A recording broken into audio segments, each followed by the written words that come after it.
ఉద్యోగులు, పెన్షనర్లు, జర్నలిస్టుల ఆరోగ్యం కోసం ఏర్పాటు చేసిన వెల్నెస్ సెంటర్లలో డాక్టర్లు కరువయ్యారు. గంటల తరబడి వేచి చూసినా వైద్యం అందడం లేదని రోగులు ఆవేదన వ్యక్తం చేస్తున్నారు. నిజామాబాద్లోని వెల్నెస్ సెంటర్ మాత్రం వెయిటింగ్ సెంటర్లా తయారైంది. నిర్వహణ అస్తవ్యస్తంగా మారి వైద్యాలయం కాస్త రోగాలయంగా దర్శనమిస్తోంది. హెల్త్ కార్డులు చేతిలో ఉన్న చివరకు ప్రైవేటు ఆసుపత్రి బాట పట్టక తప్పని పరిస్థితి. నిత్యం వందలాది మంది రోగులు వచ్చే వెల్నెస్ సెంటర్లో సరిపడా వైద్యులే లేరు. ఉద్యోగులు, పెన్షనర్లు, పాత్రికేయుల ఆరోగ్య పథకం కింద ఏర్పాటు చేసిన ఈ కేంద్రం రేకుల షెడ్డుకే పరిమితమైంది. గతంలో రెవెన్యూ అతిథి గృహంలో 10 ఏళ్ల పాటు సేవలందించి ఆ తర్వాత ఎక్కడ స్థలం దొరికితే అక్కడికి మారుస్తున్నారు. సరైన సదుపాయాలు లేక నిర్వహణ సవాలుగా మారిందని రోగులు వాపోతున్నారు.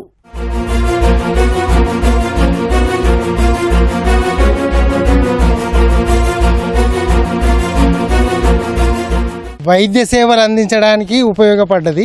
అయితే ఇది కామారెడ్డి మరియు నిజామాబాద్ జిల్లాలకు సంబంధించినటువంటి ఎంప్లాయీస్ కోసము ఇక్కడ ఏర్పాటు చేయడం జరిగింది. అయితే ఈ సెంటర్ లోపల దాదాపుగా 14 మంది మెడికల్ ఆఫీసర్స్ ఉండాల్సినటువంటి చోట 2 మాత్రమే, అది కూడా డెంటల్ డాక్టర్లు 2 మాత్రమే నడిపేయడం జరుగుతుంది.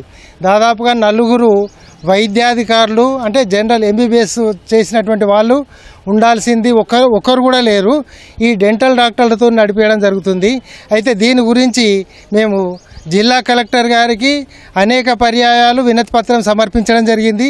కానీ వారు కూడా ఇంతవరకు ఎలాంటి చర్యలు తీసుకోలేదు. ఇది రేకుల షెడ్లో ఉంది. ఈ రేకుల షెడ్లో ఉండటం మూలాన మందులకి చాలా ఇబ్బంది ఉంది. ఎందుకంటే ఏ మందు అయినా కూడా ఒక ప్రాపర్ టెంపరేచర్లో ఉండాలి. అలాంటి టెంపరేచరు అనేది ఏదైతే ఉందో చుట్టూతా కిటికీలు, దాంట్లోనికి ఎండ పోవటం మూలంగా ఇవన్నీ మందులన్నీ బయట ఉండటం మూలంగా చాలా ఇబ్బందులు ఉన్నాయి. ఎలాంటి ప్రణాళిక లేకుండా ఒక హాస్పిటల్ ఇది నిజంగా చెప్పాలంటే 1,00,000 మందికి లబ్ధిదారులకి ఉపయోగపడే హాస్పిటల్ ఇది. దీన్ని పర్మనెంట్ బిల్డింగ్ లేదు. మేము ఎన్నో రోజులుగా, సంవత్సరాలుగా ప్రభుత్వాన్ని అడుగుతున్నాం, ఒక పర్మనెంట్ బిల్డింగు అన్ని సదుపాయాలతోటి ఏర్పాటు చేయండి అని. ఆ సదుపాయాల్లో ఏమి లేవు. ఈ అడ్డదిడ్డంగా గట్టిగా కొట్లాడితేనేమో ఒక చోట పెడతారు, వాడుకుంటే లేకపోతే లేదంటారు. ఉమ్మడి నిజామాబాద్ జిల్లాలోని అన్ని ప్రాంతాల నుంచి రోగులు ఇక్కడికి వస్తుంటారు. రేకుల షెడ్డులో సేవలు నడుస్తున్నందున వైద్యులు కూర్చునేందుకే స్థలం లేని పరిస్థితి. రోగులు లోపలుంటే వైద్య సిబ్బంది బయటే నిరీక్షించాల్సి వస్తోంది.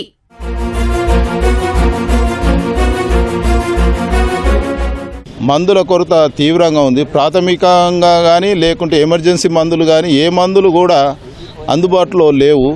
అంతేకాకుండా వాష్రూమ్స్ కూడా సరిగా లేవు. వాటిని పట్టించుకునే నాతులు లేరు. ఎక్కడి నుంచో దూరం నుంచి వస్తారు. నిజామాబాద్, కామారెడ్డి అంటే ఎక్కడి నుంచో దూరం నుంచి వస్తారు. వాళ్ళు అక్కడి నుంచి వచ్చిన దానికి కనీసము జెంట్స్ అంటే ఎక్కడన్నా వెళ్తారు, కానీ పాపం లేడీస్ వాళ్ళకు చాలా ఇబ్బంది అవుతుంది. వాష్రూమ్ లేకపోవడం, అది తప్పకుండా అటువంటి సౌకర్యం ఉండాలి. మంచినీటి సౌకర్యం లేదు. కనీస సౌకర్యాలు లేకుండా వెల్నెస్ సెంటర్ నడిపించడం చాలా శోచనీయము. ఈ హాస్పిటల్కు ఒక సూపర్ స్పెషాలిటీ హాస్పిటల్కి ఎంతైతే రష్ ఉంటుందో అంత రష్ ఉన్నది. వివిధ ఆరోగ్య పరిస్థితులను బట్టి వస్తున్నారు పేషెంట్స్. వారికి సరిగైన వైద్యం దొరకక మళ్ళీ వేరే ప్రైవేట్ హాస్పిటల్కు ఇక్కడ డాక్టర్లు రికమెండ్ చేస్తున్నారు. ఇక్కడ స్పెషలిస్టు ఎవరు లేరు.